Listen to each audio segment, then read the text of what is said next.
pananagutan po ng Pangulo patungkol ho doon sa 2025 National Budget controversy po mga kabida. Yung sinasabi po nilang talamak po ang corruption po doon dahil doon sa insertions na hindi lang man daw namalayan daw ng Pangulo mga kabida. Okay? Eto po. Meron pong sinabi po mga kabida ito hong si dating Supreme Court Senior Associate Justice Antonio Carpio dito ho sa posibilidad ng pananagutan po ng Pangulo. Accountability mga kabida dito ho sa 2025 national budget mess alam naman po natin mga kabida na itong budget na ito napaka-controversial po ang dami pong bumato po dito mga kabida na meron ng corruption na nangyari. In fact, una pong aligasyon ho dito na bago po ito inaprubahan po mga kabida sa BICAM meron pong mga blanco na nakita. Una hong nagsalita ho dito ito hong si Congressman Sid Ungab Okay? Subalit hanggang ngayon ay wala pa pong closure kasi po meron ngang petition na isinampa po mga kabida sa Korte Suprema pero hindi naman po tinalakay ito Okay? Nakabinbin po ito sa Korte Suprema mga kabida kaya hanggang ngayon hindi po natin alam kung ano ba talaga ang totoo sa loob po ng 2025 General Appropriations Act. Okay? Kung ito po ba ay imbalido o valid mga kabida, yun yung inaantay po natin. Pero hindi ko alam kung bakit po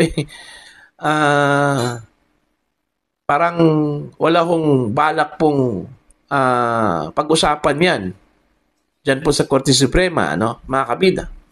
Okay, eto pakinggan muna natin ito hong si dating Supreme Court Senior Associate Justice Antonio Carpio kasi po una sinabi kasi ng Malacanang na wala daw kilalaman ng Pangulo kung meron man pong mga milagro na nangyari dyan mismo sa 2025 national budget Initially, hindi po aware ang Pangulo na meron pong 100 million pesos na insertions dyan po sa budget na yan.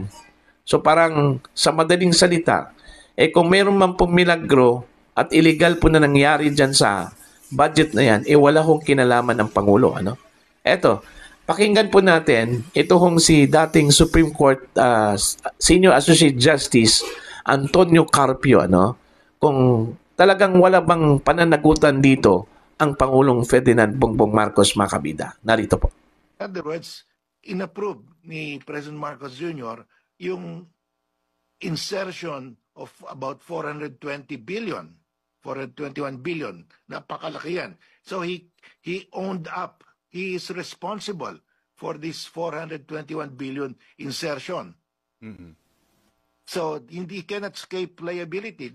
Pinayagan niya. So when you approve it, pinirma niya yung bill, he owned it already. He owned this insertion of 421 billion. Ayun po. Malinaw po yung sinabi po ni Justice Carpio po mga kabida na kahit na po na binito po ng Pangulo, okay, part po doon ho sa insertions po mga kabida out of 450 billion pesos na nakita dyan po sa national budget po natin for 2025. Liable pa rin ang Pangulo kasi bakit pinayagan po niya na makalusot ito hong 400 billion pesos something mga kabida. Okay? Meron nga siyang binito. Okay, pero mas malaki pa po yung natira mga kabida. So ibig sabihin po, hinayaan po niyang makalusot po ito mga kabida. Ang sabi po ng Malacanang actually noong September 29 pa po itong statement ni Undersecretary Claire Castro mula sa Daily Tribune mga kabida. Malacanang on Monday said President Ferdinand Bongbong Marcos Jr. was not initially aware of the alleged individual budget insertions by senators amounting to around 100 billion pesos in the proposed 2025 General Appropriations Act. o GAA. Ayan. Ito yung sinabi po ni Secretary Claire Castro, na hindi daw aware ang Pangulo na meron pong 100 billion pesos na in-insert po mga kabida doon po sa GAA.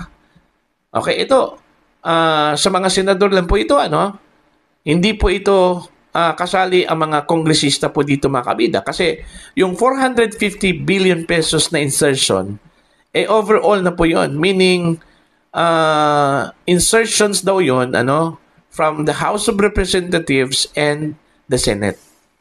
Okay? Now, itong 100 billion pesos, ito yung part po ng expose po, ni Senator Ping Lacson mga kabida, na meron daw halos miyembro po ng 19th Congress dyan po sa Senado, nagkaroon po ng insertions. At isa lang ata daw yun ang wala Ito hong si dating Senator at now DepEd Secretary Sani Angara, mga kabida. Kasi po, during that time, parang middle of the 19th Congress, ina-appoint po ito mga kabida, ni Pangulong Ferdinand Bongbong Marcos bilang Secretary po ng Department of Education. Kapalit po mga kabida ni Vice President Sara Duterte, So, sa 24 na mga senador, nung 19th Congress, 23 po dito, nagkaroon daw ng insertion. Okay? Doon po sa 2025 national budget mga kabida. Okay?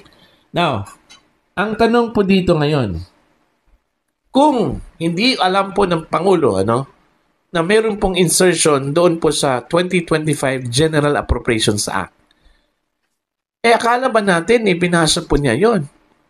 Yun kasi yung dahilan mga kabida kung bakit po humingi po siya ng extension, di ba? Meron po siyang hininging 11 days extension po, mga kabida, before niya pinirmahan ito hong GAA.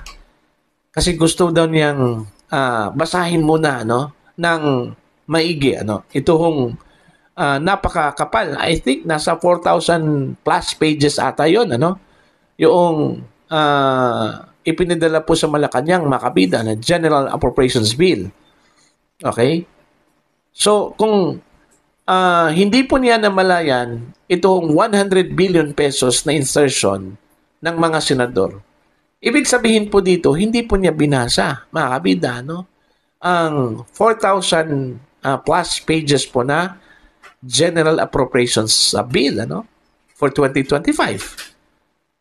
Kasi, ang sinabi kasi ng Pangulo, binasa daw niya yun Kaya humingi po siya ng 11 days that time na extension para lang po i-scrutinize yung budget proposal, mga kabida. Okay? So, hindi po niya binasa yon. Basta pinirmahan na lang niya yun siguro, mga kabida, Kasi kung totoong nabasa niya lahat yon, kita na sana niya yun, mga kabida, na meron pong insertions. Bakit sumobra po yung hiniling kong budget, dyan po sa Kongreso.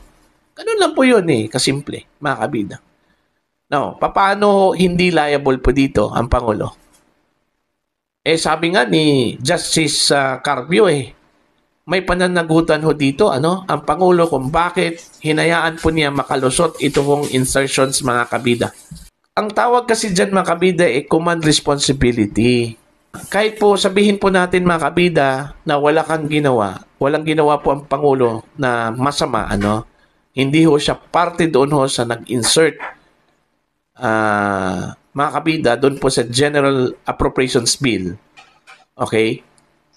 Since siya po yung head, siya yung pinakamataas po, mga kabida, at mga subordinates po niya, ito hong mga nag-insert, meron pong tinatawag dyan na command responsibility. Responsibilidad pa rin niya yun. Meron pa rin siyang pananagutan ho doon, mga kabida. Kasi pinayagan po niya na makalusot Despite ho sa time na binigay po sa kanya para suriin po, mga kabida, ito hong budget na ito. Diba? Kaya nga, wag hong sabihin po ng Malacanang na wala hong kinalaman ng Pangulo dito, ang problema kasi, hugas kamay na kasi dito ang Malacanang, mga kabida. Okay? Pero nung hindi pa po pumutok ito, okay lang po. inaako po yung responsibilidad po ng General Appropriations Act, mga kabida. Pero nung pumutok na pong ang issue na ito, mga kabida, yun. At na-discover po, mga kabida, na meron talagang insertions doon po sa 2025 General Appropriations Act. Hugas kamay na po. Okay? Keso hindi daw alam ng Pangulo. Keso hindi po nakita ng Pangulo, doon po sa budget na yon. Pwede ba yon? Okay? Basta ka na lang pumasa po ng batas. Basta ka na lang pumirma po ng batas dyan, mga kabida, na hindi mo susuriin yon. Okay? Sa madaling salita po, mga kabida, hindi po binasa ng Pangulo, Dalawa lang kasi yan eh. Either binasa ng Pangulo, nakita po niya na meron pong insertions doon, mga kabida, at pikit mata lang po ang Pangulo. At hinayaan po niya yun. Okay? Na makalusot, mga kabida. Ganun lang po yun. Dalawa lang po yun. Either hindi po niya binasa at hindi po niya nakita yon, or binasa po niya, nakita po niya yon, pero pikit mata lang po. Hinayaan lang po niya yon, mga kabida.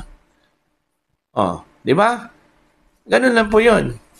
Whether binasa man po niya o hindi, o nakita po niya yon, mga kabida, since meron pong na-discovering insertions po doon, meron po siyang pananagutan.